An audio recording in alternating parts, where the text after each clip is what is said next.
Olá, tudo bem? Sou o professor Wagner Bertolini, professor de Química. Hoje nós vamos ter um encontro para estudar o assunto chamado atomística. Atomística. Professor, o que a gente estuda nessa aula? Aqui nós vamos ver o que é uma estrutura geral para um átomo, um modelão padrão. Nós vamos ver as três partículas chamadas de fundamentais, prótons, nêutrons e elétrons. Vamos ver as características de cada uma delas e vamos ver a relação que existe entre elas, de carga, de posicionamento, de características em comum. Preparados? Então dê uma olhadinha, que aqui é Atomística, professor Wagner Bertolini, e nós vamos dar o pontapé inicial desta aula. Eu vou trazer para vocês algumas anotações aqui nos meus slides, e você pode tirar print, você pode parar, pode analisar. Para quê? Não siga com nenhum tipo de dúvida. É importante que ao final de cada assunto você não tenha dúvidas para não levar essa dúvida para frente, para que isso não se transforme numa bola de neve, para que isso não vá aumentando com o passar do tempo. Preparados? Então vamos nessa? Dê uma olhadinha no nosso primeiro slide. Professor, eu não estou vendo nada. É justamente essa a ideia. Nós vamos tratar aqui da atomística. Atomística. Vamos pensar o seguinte: um átomo ele tem duas grandes porções definidas. Na verdade, duas regiões definidas. Uma delas é muito grande comparativamente. Nós vamos usar o termo aqui relativo. Uma parte é muito grande relacionada à outra, portanto relativo, e a outra porção do átomo é muito pequena. Vocês sabem que existem, todas as teorias de o que é um átomo, como eles foram progressivamente sendo conhecidos, quanto à sua natureza, quanto à quantidade de partículas, quanto às suas regiões, digamos assim. Mas eu não vou partir desse tópico, eu vou partir já de um átomo padronizado. É o nosso átomo que será usado como modelo para estudos. E é esse tipo de átomo que aparece para a gente na prova. Belezinha? Portanto, meus caros, eu vou desenhar aqui para vocês um átomo genérico. Um átomo que servirá como base para o nosso estudo. Olho na tela. Nós teremos aqui uma região extremamente pequena, central, que recebe o nome de núcleo. Núcleo. Está lá no centro. Isso é o núcleo. E teremos uma região muito maior do que o núcleo, que é muito maior que o núcleo. Dá para perceber que é muito maior que o núcleo? Esta região aqui, ela é chamada de eletrosfera. Eletrosfera. Professor, então o nosso átomo padrão, nosso átomo de estudo tem duas porções? Sim, duas porções. Núcleo e eletrosfera. Cuidado, que a banca pode usar um nome que você não está acostumado a ouvir, que é coroa. Logo, eletrosfera pode também ser chamada de coroa. Coroa eletrônica. São esses os termos que a banca pode se referir às duas porções fundamentais ou básicas estruturais de cada tipo de átomo. Firminho até aí? Então nós vamos prosseguir. Essas duas porções, elas são distintas por qual motivo? Por que uma é tão pequena e por que a outra é tão grande, professor? Então eu costumo dizer o seguinte: vamos pensar que um átomo, ele seria uma esfera, e agora nós vamos ter uma ideia relativa quanto às suas dimensões. Vamos pensar assim? O estádio do Maracanã. Vamos pegar uma parte dele, não a esfera como um todo. Você faz um corte na esfera e olha para aquilo como se fosse o estádio do Maracanã. O núcleo seria aquela bolinha lá no centro de campo, de onde a bola é rolada para dar início às jogadas. Então seria o centro do campo. O núcleo teria a dimensão, sabe onde está a marca onde sai a bola? Mas não seria aquela marquinha toda, não. Seria do tamanho de uma formiga. Nossa, professor, o núcleo então seria o tamanho de uma formiga lá naquela bolinha central do campo do Maracanã? Exato. É muito pequeno, professor? Muito pequeno, é isso mesmo. E o que seria a eletrosfera? A eletrosfera seria todo o resto, incluindo as arquibancadas. Então, toda aquela dimensão do estádio, todo o entorno do estádio é a eletrosfera. E lá no meio de campo, uma formiguinha na marca de onde dá o pontapé inicial para as jogadas na partida de futebol. Agora que você já tem uma ideia, eu vou trazer relações numéricas para vocês. Vamos chamar isso aqui, ó, isso aqui, pensando que é uma esfera. Vejam, eletroesfera, eletroesfera, eletroesfera. Se isso for uma esfera, vamos chamar de diâmetro da esfera. Beleza? Ela tem um diâmetro. Belezinha? Agora, voltando para o núcleo, nós vamos pensar aqui que também temos um diâmetrozinho aqui. E o diâmetrozinho do núcleo, o diâmetrozinho, diâmetro do núcleo. Existe uma relação numérica que normalmente, se você dividir o diâmetro, vamos mudar a cor, se você dividir o diâmetro da eletrosfera pelo diâmetro do núcleo,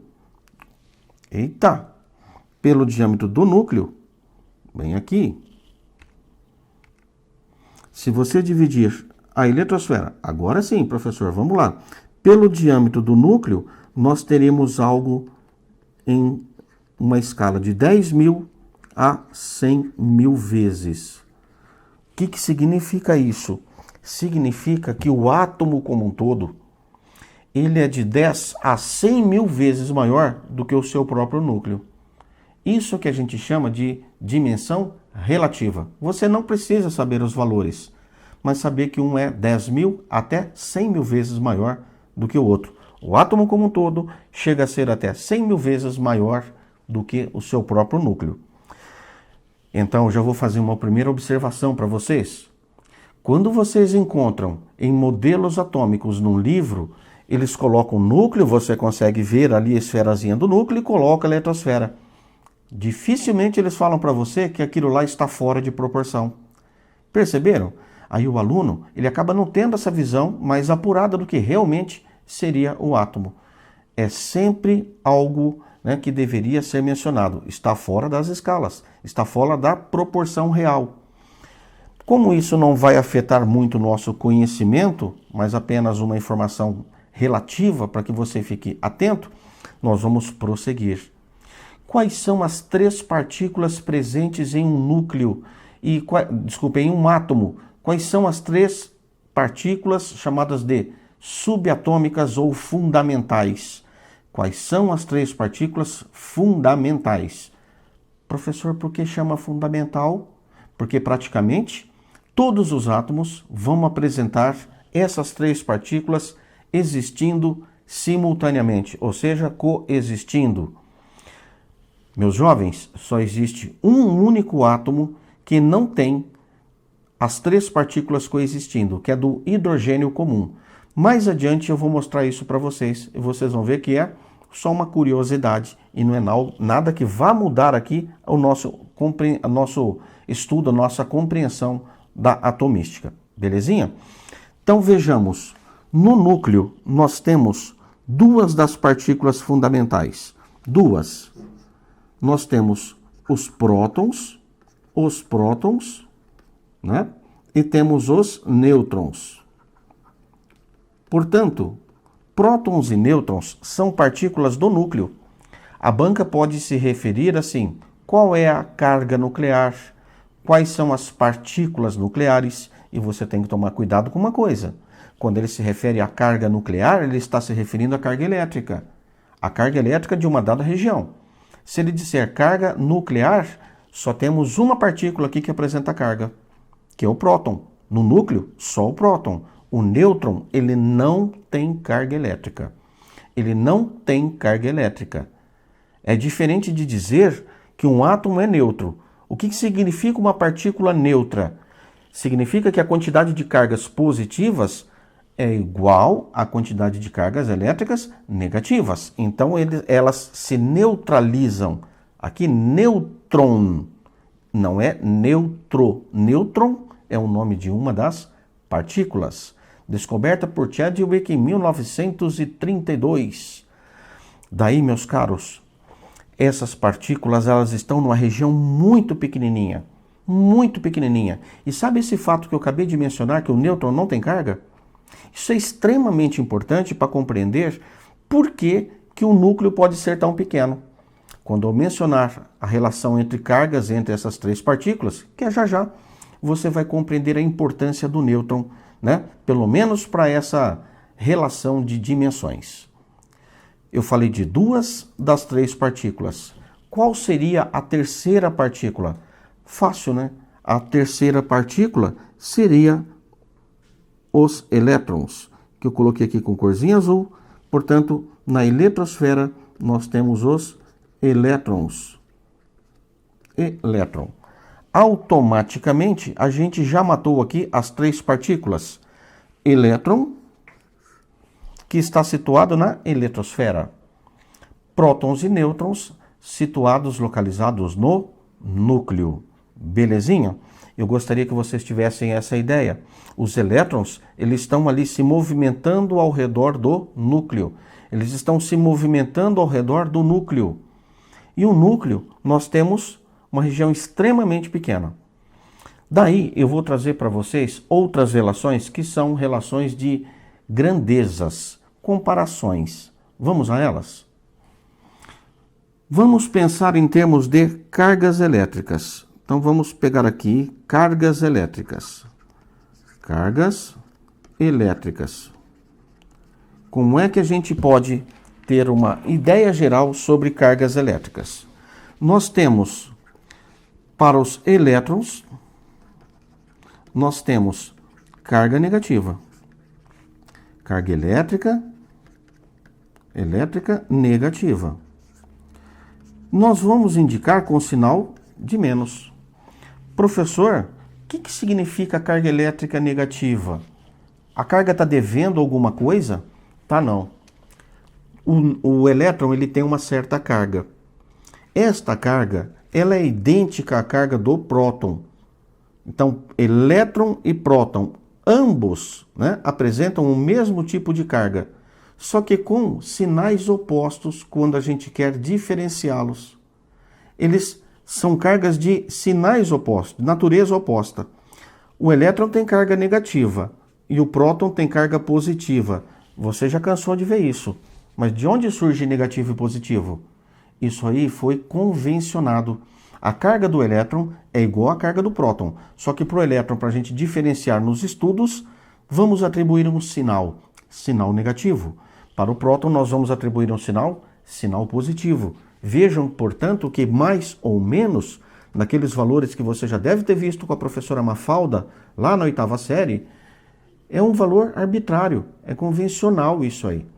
Tá certo? Não é que a carga é negativa e outra carga é positiva. As cargas são iguais. E eu vou prosseguir aqui, falando agora dos prótons. Os prótons têm carga elétrica positiva. Nós vamos atribuir o sinal mais. Portanto, nós já temos aqui as duas partículas que apresentam cargas. Professor, mas nós temos a terceira partícula, que é o nêutron. E o nêutron não tem carga? Então, terceira partícula, nêutron. Olha, sem carga elétrica. Portanto, se alguém pensar em termos de carga, eu nem gosto de colocar zero, porque alguns falam assim, zero é uma somatória, né? Então, nós temos alguém que está sendo somado com caráter oposto. Aqui não tem, é sem carga. Vamos ver? Vamos associar as coresinhas. Negativo para o elétron. Beleza? Vamos colocar a corzinha azul, positivo para o próton. Quando você vê cores, você costuma associar com a sua conta bancária, né? O negativo e o positivo. É mais ou menos essa ideia aqui bobinha para você tentar fixar.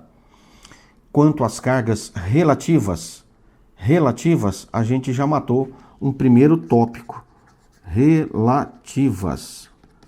Agora nós vamos ver, pessoal, vamos ver a massa relativa. Massa, o que é massa? É quanto o cara pesa, portanto, massa relativa. Massa relativa. O que é relativo? Vamos dizer o seguinte, eu falo para você que uma melancia tem massa 10 vezes maior do que uma laranja, tá? O valor não importa, mas é a ideia que importa. Uma melancia tem massa 10 vezes maior que uma laranja. Você automaticamente já sabe que a massa da laranja é 1/10 da massa da melancia, portanto. Agora, você não sabe quanto pesa uma melancia e você não sabe quanto pesa uma laranja, porque eu não disse. Aqui, os valores são tão pequenos, que acabamos por ter algo relativo. Atribuiu-se um valor de massa a cada uma dessas 3 partículas subatômicas. Vamos conhecê-las? Portanto, nós teremos próton, vamos colocar aqui a nossa canetinha. Nós teremos próton, nós teremos nêutron e nós teremos elétron. Qual que é a massa do próton? A massa do próton é atribuído o valor 1. Qual é a massa do nêutron? A massa do nêutron, valor 1. E qual é a massa do elétron? Nossa Senhora! O elétron tem uma massa praticamente desprezível comparado com essas duas partículas. Então preste atenção. O elétron, a massa dele é extremamente pequena. Dê uma olhadinha no valor. Esse valor vira e mexe e aparece para vocês em prova. Também é 1. Só que é uma parte de 1836. Não entendi, professor. Eu não entendi o que você quis dizer, não. Então vamos pensar aqui, ó. Eu vou te dar uma ideia bem simplesinha para você compreender esta relação. Sabe o que é uma balança de 2 pratos? Você tem aqui um eixo e a balança fica equilibrada. Aqui você tem um prato, aqui você tem outro prato. Isso é uma balança de 2 pratos. Quando ela está em situação de equilíbrio? Em equilíbrio, quando a massa no prato A e aqui massa do prato B, quando a massa de A é igual à massa de B. Portanto, esta é a situação de equilíbrio. Vamos supor, lembra aquele brinquedinho da gangorra? Alguém senta aqui, certo? E a gangorra fica assim. Se outra pessoa sentar aqui com a mesma massa, a gangorra vai se equilibrar. Aqui eu vou fazer uma ideia semelhante. Eu vou fazer o seguinte. Eu coloco na minha gangorrinha um próton aqui do lado de cá. Um próton. Como você sabe que o próton é a mesma massa, tem a mesma massa que o nêutron, pode ser também um nêutron. Do lado de cá, eu vou colocar elétrons. Eu vou adicionar elétrons. Se eu adicionar um elétron, essa balança nem mexe. Adiciono o segundo, nem mexe. Terceiro, não mexe. Vou colocando mais elétrons. Sabe quantos elétrons eu tenho que colocar aqui? Para que a balança novamente entre em equilíbrio com um próton. Do lado de cá eu tenho que colocar 1836 elétrons. Aí, a massa de um próton se iguala à massa de 1836 elétrons. Nossa, professor! Então o próton é o gordinho e o elétron é o magrelinho. É mais ou menos essa ideia. Conhecendo esses 2 tópicos relativos, eu vou trazer para vocês agora um apanhado geral do slide anterior. Vocês lembram que eu mencionei que a eletrosfera é muito grande e o núcleo é muito pequeno. Por que a eletrosfera é muito grande? Porque elétrons estão ali. E elétron tem carga elétrica negativa. E carga elétrica de mesmo sinal acaba repelindo a outra. Portanto, o elétron repele elétron. Se elétron repele elétron, eles não podem ficar próximos entre si. Eles devem ficar distantes. E se eles ficam distantes, mantendo uma distância mínima, digamos assim, eles ocupam um volume, um espaço físico grande. Ah, então talvez você não tenha pensado no que eu vou dizer agora. O próton não repele o próton? Repele o próton. E por que o núcleo não é tão grande, já que próton tem carga positiva que repele outro próton com carga positiva? Porque o núcleo deveria ser muito grande também, professor, assim como a eletrosfera. Então, daí está a importância do nêutron. Dê uma olhadinha. Na eletrosfera, Vamos ver até se eu tenho aqui o slide anterior, né? Devo ter aqui o slide anterior. Vamos voltar aqui. Ó, na eletrosfera, nós temos aqui os elétrons, certo? Eles devem guardar entre si uma certa distância, para não haver repulsão. Agora, aqui no núcleo, a coisa muda um pouquinho de figura. Por que muda um pouquinho de figura? Porque aqui no núcleo, nós vamos ter a seguinte relação. Nós vamos ter aqui os prótons, ó. Próton, que eu vou colocar aqui bolinha preta, tá? Vou só fazer uma representação inicial, não vou colocar muitos não.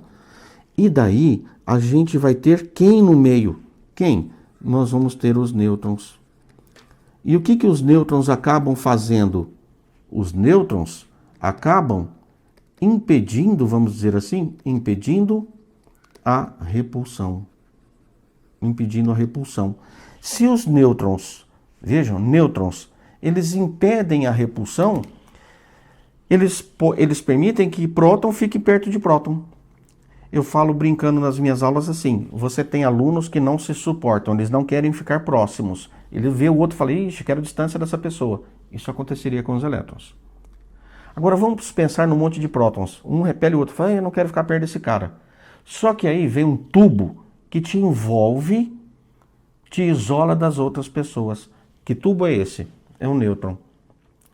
Então percebam que o tamanho dessas dimensões de núcleo e eletrosfera está relacionada com a presença do nêutron no núcleo, impedindo esta repulsão próton com próton. Então eles podem ficar todos agrupadinhos, como são partículas extremamente pequenas, vão ocupar um espaço extremamente pequeno, como a formiguinha no centro do campo. Já na eletrosfera nós não temos nêutrons, então esses caras se repelem mesmo. Segunda coisa importante, perceberam que nós temos prótons e nêutrons no núcleo e esses caras é que têm massa representativa. E a eletrosfera, que é muito grande, tem um cara ainda que praticamente não pesa nada, não pesa praticamente porra nenhuma. Automaticamente, vamos chegar a uma segunda conclusão. Toda a massa de um átomo está centrada no seu núcleo. Toda a massa de um átomo está centrada no seu núcleo. E é isso que nós vamos ver no nosso próximo bloco.